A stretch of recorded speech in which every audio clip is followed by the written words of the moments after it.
भारत के इतिहास में कई जघन्य अपराध हुए हैं, लेकिन कुछ अपराध ऐसे होते हैं जो न सिर्फ कानून व्यवस्था को बल्कि पूरे समाज को झकझोर देते हैं। आज की कहानी ऐसी ही एक लड़की की है। पढ़ी लिखी, आत्मनिर्भर एक शिक्षिका, और उसी लड़की ने अपने प्रेमी के साथ मिलकर अपने ही पूरे परिवार, मां, पिता, भाई, भाभी, भतीजा, सभी को मौत के घाट उतार दिया। यह कहानी है उत्तर प्रदेश के अमरोहा जिले की, जहां साल 2008 में हुआ एक ऐसा नरसंहार जिसकी गूंज सुप्रीम कोर्ट और राष्ट्रपति भवन तक सुनाई दी। यह कहानी है शबनम और सलीम की, एक ऐसा रिश्ता जो प्यार के नाम पर हैवानियत में बदल गया। अमरोहा जिले का एक छोटा सा गांव बावनखेड़ी, यहीं रहता था शौकत अली का परिवार, एक शिक्षित, सम्मानित परिवार। खेती-बाड़ी करते थे, जमीन जायदाद थी और सबसे बड़ी बात, परिवार में एकता थी। परिवार में शौकत अली, पिता, हाशमी, माता, बेटा अनीस, उसकी पत्नी अंजुम, उनका 10 महीने का बेटा अरश, छोटा बेटा राशिद, चचेरी बहन राबिया और सबसे बड़ी शबनम। शबनम इस परिवार की सबसे होनहार सदस्य मानी जाती थी।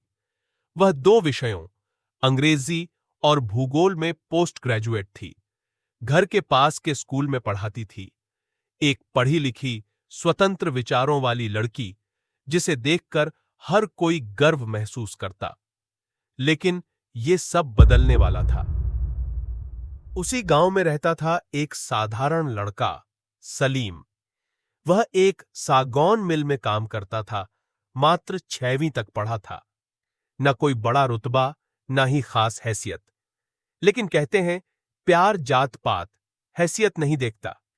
सलीम और शबनम के बीच नजदीकियां बढ़ीं। शुरुआत में यह रिश्ता छिपा रहा, लेकिन धीरे धीरे गांव वालों और परिवार को इसकी भनक लगने लगी। जब शबनम के परिवार को सच्चाई पता चली, तो उन्होंने सख्ती से इस रिश्ते का विरोध किया। कारण स्पष्ट थे, एक पढ़ी लिखी लड़की और दूसरी तरफ एक मामूली मजदूर। समाज और इज्जत का डर भी था। लेकिन शबनम ने हार नहीं मानी। उन दोनों ने चोरी छिपे मिलना जारी रखा और फिर लिया ऐसा फैसला जिसने पूरे भारत को हिला दिया। 14 अप्रैल 2008 की रात परिवार रोज की तरह खाना खाकर सोने चला। लेकिन किसी को नहीं पता था कि यह उनकी आखिरी रात होगी। शबनम ने अपने ही परिवार को नींद की दवा मिलाकर दूध में दे दी। सब सो गए, गहरी नींद में। रात के लगभग 2 बजे सलीम चुपचाप शबनम के इशारे पर घर में घुसा। कुल्हाड़ी उनके पास पहले से थी और फिर शुरू हुआ एक एक करके 7 लोगों को मौत के घाट उतारने का सिलसिला। शौकत अली, पिता, गले पर कुल्हाड़ी का वार। हाशमी, मां, सोते हुए हमला। अनीस, अंजुम, राशिद, कोई नहीं बचा। 10 महीने का मासूम अरश, उसके गले को अपने ही हाथों से घोंटा गया। एक भी व्यक्ति नहीं छोड़ा गया, सिवाय खुद शबनम के। सुबह होते ही गांव में हड़कंप मच गया। शबनम रोती हुई बाहर आई, गले में चोट के निशान, कहने लगी, मेरे पूरे परिवार को किसी ने मार डाला।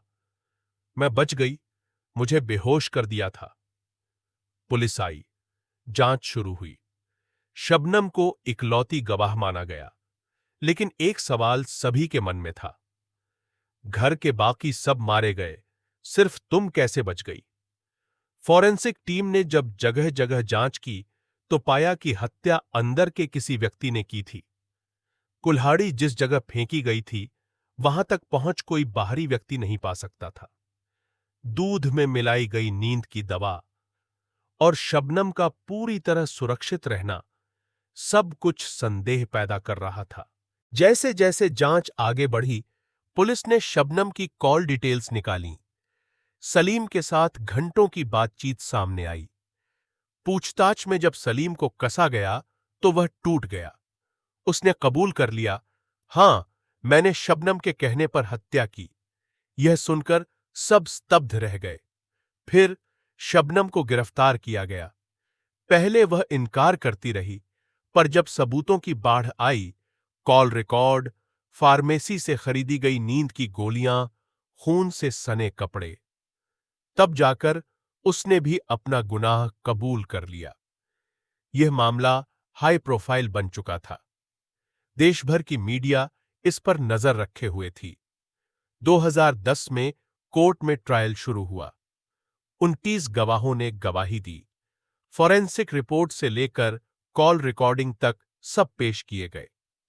2010 में ही अमरोहा सेशन कोर्ट ने दोनों को दोषी ठहराया और फांसी की सजा सुनाई। इस फैसले के खिलाफ हाई कोर्ट, फिर सुप्रीम कोर्ट में अपील की गई, लेकिन हर जगह से सजा बरकरार रही। 2015 में तत्कालीन राष्ट्रपति प्रणब मुखर्जी ने दोनों की दया याचिका भी खारिज कर दी। अब दोनों को फांसी का इंतजार था। इस पूरे कांड के दौरान एक बात और हुई। शबनम गर्भवती थी। जेल में ही उसने बेटे को जन्म दिया। नाम रखा गया मोहम्मद ताज। ताज को 6 साल तक जेल में पाला गया। फिर मानवाधिकार संगठनों के हस्तक्षेप के बाद एक पत्रकार दंपति ने उसे गोद लिया। बड़े होकर ताज ने अपने माता पिता की फांसी को माफ करने की अपील की, लेकिन उसका निवेदन भी ठुकरा दिया गया। इस केस ने समाज में एक बड़ी बहस छेड़ दी। क्या कोई शिक्षित महिला इतना भयानक अपराध कर सकती है? क्या प्रेम हत्या का कारण बन सकता है? क्या महिला अपराधियों के लिए भी फांसी की सजा उतनी ही सख्ती से लागू होनी चाहिए? शबनम अगर फांसी चढ़ती है तो स्वतंत्र भारत की पहली महिला होगी जिसे न्यायिक रूप से फांसी दी जाएगी। विशेषज्ञों ने इस केस को मानसिक बीमारी, जुनूनी प्यार और सामाजिक दबाव के जरिए समझने की कोशिश की, लेकिन किसी भी थ्योरी से यह नहीं समझाया जा सका कि कैसे एक पढ़ी लिखी महिला अपने मासूम भतीजे तक को मार सकती है। यह मामला समाज के लिए एक चेतावनी बनकर उभरा कि प्यार जब हदें पार करता है, तब वो प्यार नहीं, पागलपन बन जाता है। अमरोहा हत्याकांड की यह कहानी सिर्फ एक आपराधिक घटना नहीं है। यह एक आईना है जो दिखाता है कि जब भावनाएं सही दिशा में न जाएं, तो वे कितनी विनाशकारी हो सकती हैं। शबनम और सलीम की कहानी एक उदाहरण है कि प्यार जब जिद बन जाए तो वो परिवार, रिश्ते और इंसानियत सब कुछ लील सकता है। अगर आपको यह कहानी चौंकाने वाली लगी हो तो इस वीडियो को लाइक करें, अपने दोस्तों के साथ शेयर करें और हमारे चैनल खूनी राज को सब्सक्राइब करें। हम आपके लिए लेकर आते रहेंगे भारत के सबसे रहस्यमयी, दिल दहला देने वाले असली अपराधों की कहानियां। कमेंट में हमें बताएं, क्या आप मानते हैं कि शबनम को फांसी होनी चाहिए या उसका अपराध कुछ और कहता है? मिलते हैं अगली कहानी में। तब तक के लिए सावधान रहें, सतर्क रहें।